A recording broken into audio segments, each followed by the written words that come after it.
Oke ya. Jadi kita lanjutkan.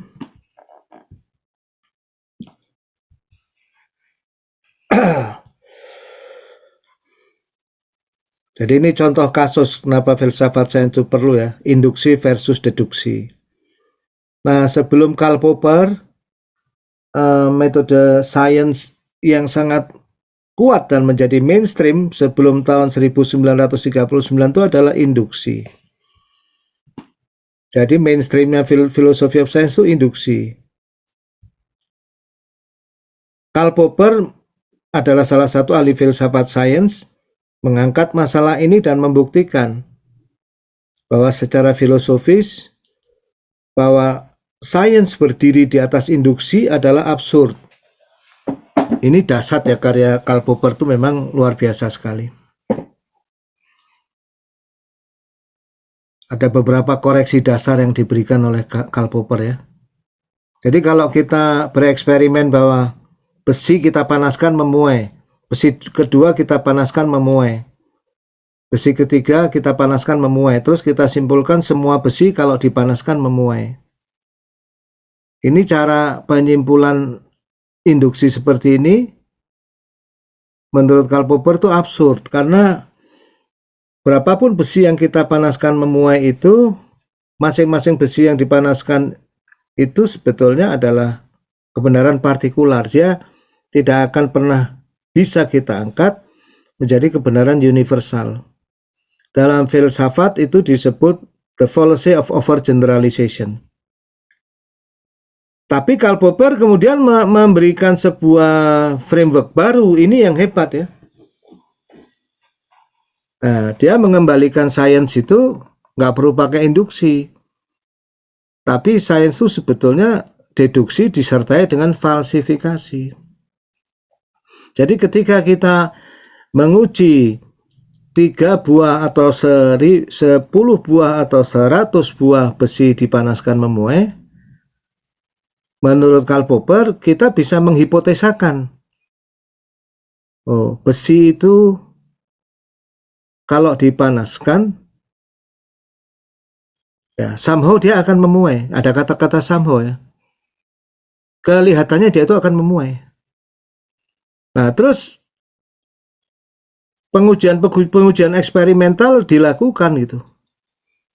Ya. Selama belum terbantah ya sudah. Barangkali suatu saat terbantah di suhu tertentu, besi itu malah menyusut atau besi itu tidak memuai atau seperti apa. Seperti halnya air. Ketika dipanaskan memuai. Ternyata pada suhu tertentu ada anomali air. Nah, jadi apakah metode sains itu induktif atau deduktif itu bukan cakupan dari sains. Itu adalah cakupan dari philosophy of science, filsafat sains. Jadi filsafat sains itu sebetulnya merupakan pondasi bagi seluruh bangunan sains. Setiap saintis, engineer, orang-orang yang meneliti di bidang sains eksperimental itu perlu fondasi.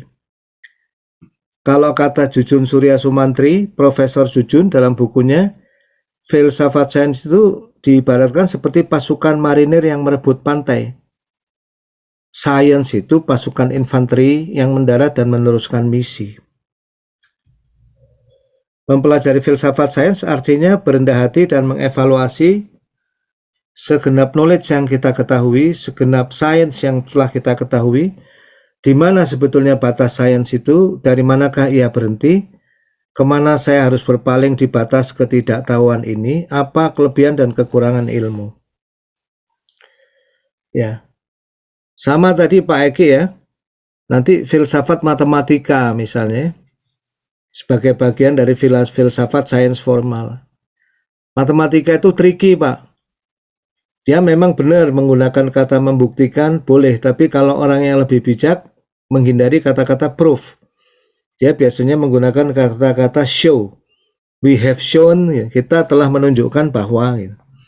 Konsistensi logiknya itu seperti ini. Misalnya we have shown that Shannon theorem itu benar, atau we have shown that frequency sampling yang lebih besar sama dengan 2 kali bandwidth itu, maka sinyal itu bisa direkonstruksi. Itu kebenaran matematis, Pak. Teorema Shannon dan teorema sampling itu kebenaran matematis. Ya. Tapi kelemahan kebenaran matematis tetap ada batasnya juga.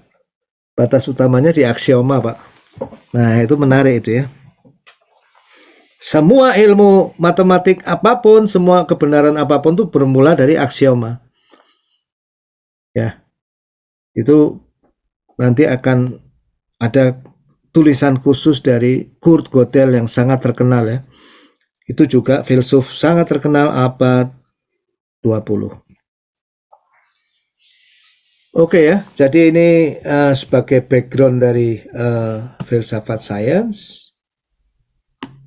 Kita akan mulai masuk ke bab 2. Saya mohon izin break dulu.